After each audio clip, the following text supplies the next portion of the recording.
We went, saw or Bill, yeah, I saw Bill, I forget, I had a nice chat with him. And he was like, you know, whatever you need, but you know, we have to help you. You know, you need advice, you need information. You know, don't please don't, and he was good, he was really polite, very like a gentleman. And that wasn't always his way. I started to come inside a couple times. He could be surly. Yeah, but he was great. He did it more than great. He would call once or twice a month, say, hey, you know, this company's got a big sale. I'll split some cases with you. All right. Yeah, so you save some money on both sides, save money. And he goes, I don't need an entire case with 2 cases of this, but if there's half of it, you know, we won't get it. He just did like that. Did you two back then have the same focus? I mean, were you after the same customers? I mean, it really is unusual to have 2 general stores in a small town. Yeah, 100 yards from each other. Right. Yeah. I mean, I thought the same thing. But it worked. You folks sold gas, and that's We one had gas, and I think, to be honest with you, I think our whole goal was just aiming at just the local, you know, because they're, you know, people here in town and keep the doors open. Yeah. So, I don't know, that was kind of always kind of my thought. You know, I didn't want to rely on tourism because it's, you know, it's unreliable at best. You know, I mean, those were earlier days. I mean, Yeah. you know, we didn't have the outdoor center. We didn't have the things that might bring people in yeah. to town that exist now. So, yeah, I got here in March of '87. And, Did you live above the store? yeah. The whole time we were, you know, just looking at it and it worked out good. The commute was short and stumbled down the stairs and you're there, you know. And my dad came up and visited a whole bunch of times and decided it was time for him to move. He wanted to be up there. Really? We loved it. From Long Island. Yeah. Why would you ever want to leave Long Island? Yeah, well, it's expensive, and I'll tell you what, that was such a practice. Working for Grumman Aerospace, and, you know, commuting. You were working for Grumman. Yeah. Out in In Bethpage. Bethpage. In Nassau County.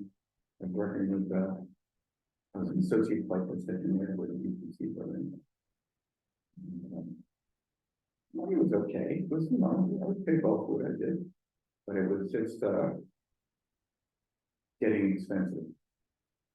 Prices were obviously, like everything else, were going up faster than you could, you know, than you could pay to it. And I just wanted out of that rat race. Kyle was like 3 years old when we started looking, and Laura and I both decided we didn't want him to go out on our own more. You know, into a more old school, old fashioned, just better environment. So. He lives about 3.5, and he doesn't know anything else, you know. Right. No, he's a Craftsbury kid. Yeah, he doesn't have any memory of that. No, right. Because I've asked him, do you remember this, that, or any of it? No, you're not going to remember when you were 3 years old. Yeah, so this is it. So what did you change from your boys?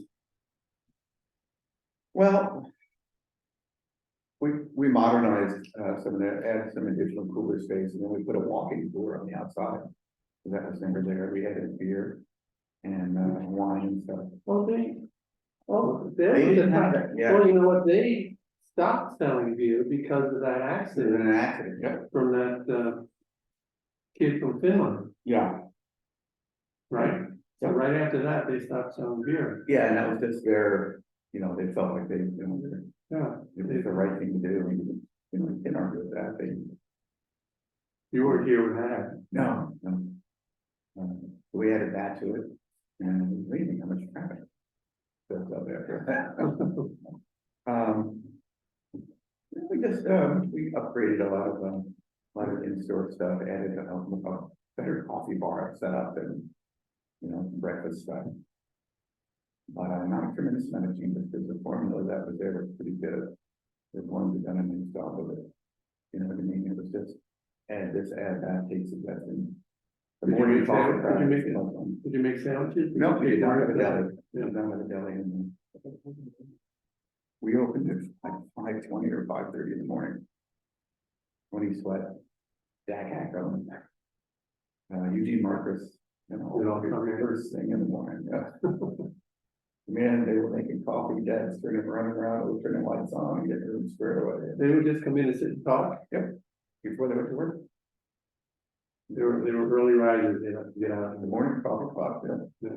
You know, some music, then, Hugo started showing up, and, and then, the guys back in Collinsville, and up in Albany, with the Kirk there, and hysterical to listen to them solve all of those Well, problems. that would be one way to create traffic, is to open up early. I don't think Bill Humphrey ever opened up early. No, Bill, I think it's 7 o'clock, I think that's his hours for 7 in the morning. We just started opening early because we came down one morning and there was people outside already waiting. And it was like, maybe we need to open sooner. So we tried it. And They came in. yeah, they were there at 5:30, they were on the door. And it was kind of fun. And that's a kind of a nice time of the morning too, not a lot of traffic, but. It's really something. Yeah, I mean, I appreciate early morning. I understand why that's kind of Early summer mornings, Oh, yeah, I love that. it's already light out. Yeah, just the right temperature, and early bird. He's doing a second job too. Yeah, What was your second job? I'm getting to do it. what was the second? Who's on? Oh, that came a few years later. We had been for a few years before I started doing that as well. That was just to add to the income stream. But yeah, we had the primary, so we had Sheree Williams working there with us. At the time, Julie Davis and Julie Marcus. Mike Ackerman was there. Jess Breitmeyer, not Jess Bach, Jessica Bach. Was there, Valerie Davis. Was there. So you got to know people pretty fast. Oh, yeah. yeah. You could be newcomers buying a store, but as soon as those people started coming in, then you got to know just better. It's a very social job, and right. I felt more comfortable here than I felt anywhere else, whatever it was. That's why they're glad. I'm 40 years in now, so it's never left town hall with the fire department to the wall, wall policeman. What did he say to make you? Did he say something or? He just stopped in one day, we were BSing, I think a couple of weeks before that, they had come in at like 2 o'clock in the morning for needing fuel for one of the fire trucks from a call. They were filling up cans and trucks and everything like that. It was like, how come you're not doing this? They were asking, they talk about it. So, that summer, that's first summer. Was he working at did he own the garage back then? No, the garage at the time we bought the store was still closed. Okay, it hadn't reopened yet, and then Paul Houghton had gotten there and bought it and reopened it. So it was So Walton had it before that and he closed it? I think Walt was previous to Paul. I'm not sure. I could be wrong on that. And then Paul's been there ever since. Or now, obviously the oldest son. Yeah, Which is kind of cool. I know, it is cool. And old busy. It was Walton, he was one of the three on the school board that hired me when I first came in 1975. Nice. Yeah. So Walt hired me, I bought gas at the gas station, I played softball with him. Yeah, You know, I played so softball too. From the town. I knew him, yeah, I knew him pretty well. Yeah, that was softball. He was a really pitcher. He was a poultry expert. Was He he? had studied poultry, raising poultry. I did not know that. Yeah, I think that's true. I'm pretty sure. Could we check that, please? Yeah, that's great. Well, I knew he went to college out in Pennsylvania. So, I think he studied chickens, if I remember. yeah. So did you institute the buck pool and stuff like that? Yeah, we definitely put that up, yeah. Yeah, we're going to in the past. I don't think they were doing that, no. And at the time, we were trying to get set up as a way station too, but Fishing Game had you know, we would have had a few in the area, so they would take another staff that. So, They need their own staff to. at the time, they, file, warden, if you want to call it, okay, or scientists. We were trying to staff them, because they were taking all the measurements and everything off and on this way. Were you a hunter too? When I first moved here, yeah. Yeah. Yep. You always get your buck? Nope. Nope, fall asleep in the gear stand, you know, not all, get cold, wander back to camp. What's for breakfast? Yeah. No, not super dedicated about it. It was fun to get out. How about the snowmobiles that come through? Were you a snowmobiler? Yeah, I've had a couple of snowmobiles in the first year, so that's fun to have them. I just found it in everything fun. I like it. I just want to have it fun. And then those years that, remember when we had the dog sit race here? All over the ground. Who sponsored your dog race? Right now, distance sponsors, they did, I want to say 5 races here for town. Really? Yeah. I was gonna say in the winter, but that's a They small. started them, they started them up at the outdoor center. And, you know, very small, and then it got bigger with time. So, I think I've been like 17. Wow. Yeah, it's huge. It was kind of fun. So tell me, you know any stories about being in the store? Some anecdote from. No, just, it's a lot of hours. And, you know, God bless anybody who's, running a store, because it's early morning and it doesn't end when you close. You know, it's a tremendous amount of work and homework. Yeah. And the after hours stuff is a couple hours every day. Dealing with that. Steep learning curve. Yes, yeah. Not impossible, but you gotta pay attention to the details. And it was a tough time too, because late 80s, early 90s, and the economy was pretty depressed at that point. And we made it, but it was a struggle, you know, we're working hard. How much did that cost? I think when we got here, it was $100. It was only about like 99 cents, 98 cents, something like that. I remember having to go to triple digits on a pump and having to have the head on pump replaced. So they wouldn't do it. You know, it was like 89 cents a gallon or something like that. And Nice. it's cheap. Yeah, it's cheaper. So what made you finally decide to sell? Just hours. You know, Laura was struggling with her health with kidney failure and, you know, home dialysis and it needed to be a shorter day for her. Yeah. You know, she loved the job, loved the business. She was both pretty tired, you know, pretty tired. So, and an opportunity came along. So, What opportunity? How did- well, somebody actually asked us about, you know, would you get some selling? Why? Oh, yes. Bob Hooverboards, Bob and Deb Hooverboards. And then we were in a food store. So, and they had it, I'm not sure how many years, maybe 4 years, 5 years. And before they sold it, same thing, a lot of hours, long days. And it was fun. It was fun having Dad there, because when we sold it, Dad stayed on with the next 2 owners. Oh, yeah. He was the part of the continuity, but Dad and Sheree, I think, too, worked there. And Did your dad work there?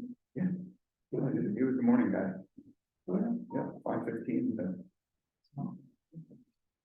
2 o'clock. Yeah, my mom was the assistant working with Effie. And then she worked up at Craftsbury Academy for with the special needs, you know, higher educator. What did your dad do? How did your dad earn his living during the farm? Oh, well, he was retired Navy guy. And then he was a contractor, a roofing contractor. And had his own business and a couple of guys on, you know, they did pretty well. But I think when he moved up here, he was only 59 years old, really years old. Still a young guy. Yeah, so, but he found a home. He loved it there. And so he came on the fire department, you know, Yeah. about a year and a half after I went on.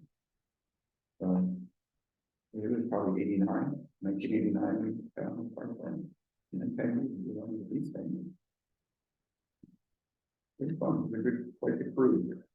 And Bruce Urey was just coming on at that point. The Bruce was just a couple of years after me, and Paul, Steve Williams. And Tim Fritz. Tim Fritz. Who else? That are still around, you know. Dave Brown was on it for a while? Yeah, Dave Brown and Nicholson. Yeah. And they're always fun to have around. Here's the folks.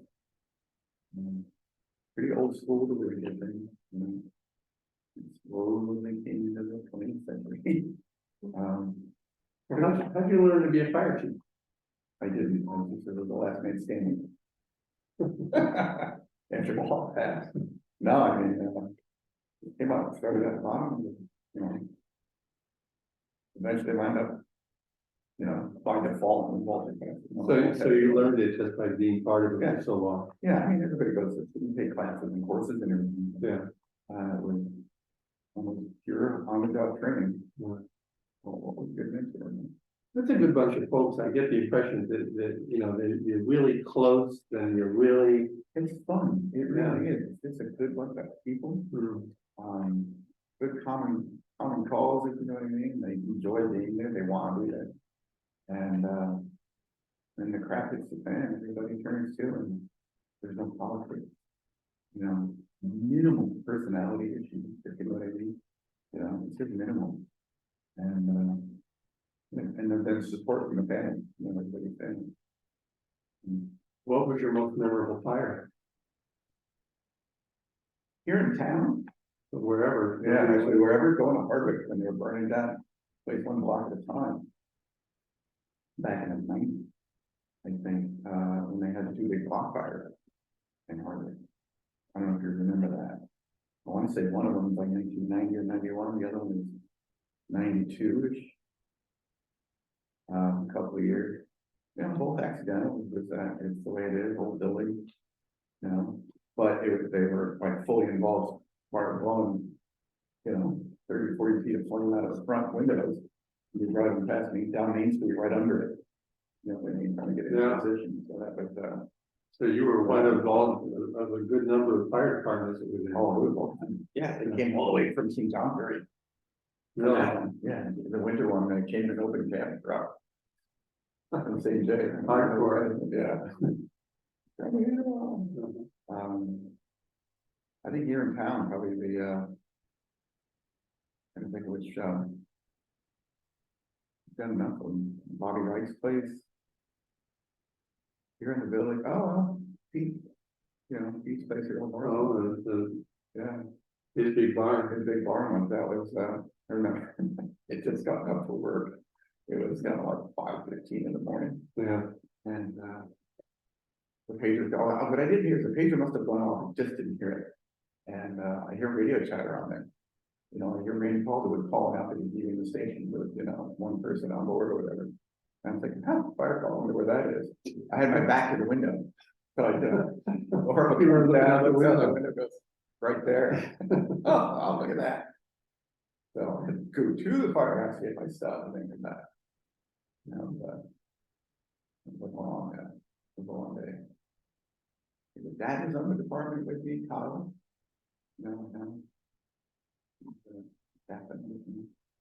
I saw one picture of you as a fireman. You were on one knee or something.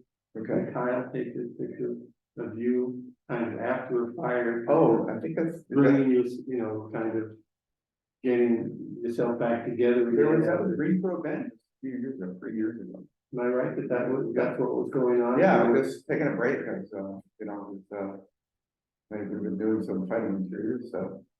Myself and Adam Allen, Logan Massey, Rob, and who else was there? You know, Thomasina Jacobs, a whole bunch of us that were fighting, Jeremiah and Steve, you know, Steve Britton. And we were all doing interior work, so everybody was just slow. Just kneeling down on the road. And Kyle took a picture.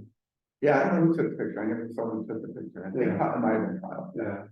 But, He'd be the one who's looking for you. Yeah, he has a nice Yeah, place, he keeps an eye out. Whether I like it or not. Well, the other thing is, the fire department's not all men. No, it's not, we've got a lot of women on the department, have a couple now, they're, You know, Thomasina. yeah, Tommy's great, she'll get mad, she's fire mom, so. But she's a great fireman. And then Anderson and Yeah, Ann was great. Julie Fogg was on years ago. really, two of them. We've had a number. Yeah, I'm just trying to think who else. We've had a number of them. Is that every fire department, do they all have women now, or is it, Oh, yeah. just Craftbury? Very common. Yeah. Cass, you know, we got Cass Marcus now, but Cass had, right? And she's great. So good on. I think it was well. You know, Ivor Wright was on. Corey G. Yeah. And no, did all the training, did a great job. A memorable story, we'll put this one on digits. And I can give you about 30 names that'll back this one right up. Right, a chimney fire up right across from your place. Number two. Across from that, And just down the road. We were at a chimney fire there. you mean, what, little white cake there? Yeah, Yeah, okay. so Corey and I were up on the roof, and she was fairly new at the time, so I'm trying to explain to her what we're doing. You know, this is what we're doing, this is what we're doing, and follow on. Randy Caldwell and Kyle were in the attic, in the room right below us on the roof. Dealing with that, and they could hear us, because you can hear down through the chimney, pretty good, but for some reason it just cannot sound. And I said, y'all said, Corey, y'all said, or, you know, you understand, she looked at us, she goes, what? And she goes, I was looking at all the pretty red lights flashing. And I said, I heard Kyle and Randy below me laughing their heads off. And you hear, oh my God. Just say it again. So we Don't make reminded. a big deal out of We it. reminded Corey of the chance we did. So we pranked her a couple times. Great person, funny. And, yeah. Pretty good. Pretty good. You know, the fire auxiliary folks, you know, guys and gals are back us up for everything, food, coffee, just whatever support, the whole home day and, Yeah, you know, the free tent, and the parking, you know, on Antiques and Indies. Pretty good fun. A lot of fun. so you've been a really good fit for Craftsbury. Oh, yeah, I love this place. I love it. It's, every time I think, this was a bit warmer in the winter. And then you just go, man, I'm really not ever in a big hurry to be here. And you can't get your brother to come. Oh, he come up here in a minute, your wife is a Long Island girl, that's not gonna change, yeah. Long Island girl. Yeah, she's a Long Island girl, she's not, yeah, no, yeah. My brother moved up here in a minute, Yeah. he loves it. Well, you know, I'm from Long Island. Do you think there are any other Long Island folks from, you know, folks in Craftsbury from Long Island, you know? Well, back when we first moved here, there was a lady that lived here. Now, who was in the old Brewster house? Trying to remember the name. Yeah, I can't remember their name, but, she went to high school with my parents in Sewanca. You're from this one? Yeah. My dad went to this one. Isn't that great? So I was born in Floyd Park. oh, were you? Yeah, Pansy Avenue. There you go. I'm not going anywhere with that. Yeah, I can't remember her name. Zeke was her husband's name. I just, the name, I can't recall the name. Yeah, she graduated with, both my mom and my dad. Like 1951. It's crazy. Yeah, right. You know, like, she asked me if I knew, are you related to, or do you know anybody else, you know? Like so-and-so, Bill Britton. Or, I said, yes, I played with Dad. And, he wasn't up here that weekend. Yeah. So he came up a couple of weeks later and they managed to have a nice little chat. It was pretty funny. Same thing, yeah, that was a small one, isn't it? Yeah, I think there's any others, I'll figure out the island. He's done Mother's Life. His first life, before she passed. If you want. Would that be Nikki doing that? Yeah, Mickey too, yeah. Yep. Mickey Martin is from, well, that was his sister. Well, there are lots of reasons to leave. Yeah, we can stay on, you know, avoid it. Great. Nice place to visit, but it's nice getting back on the ferry and sailing north. Yeah. Yeah, it's a perfect environment. What do you think? He did pretty well, didn't he? He's a natural. Yes. So thank you, Eric. You're Thanks very welcome. much. You're welcome very much. Welcome very much. You live there.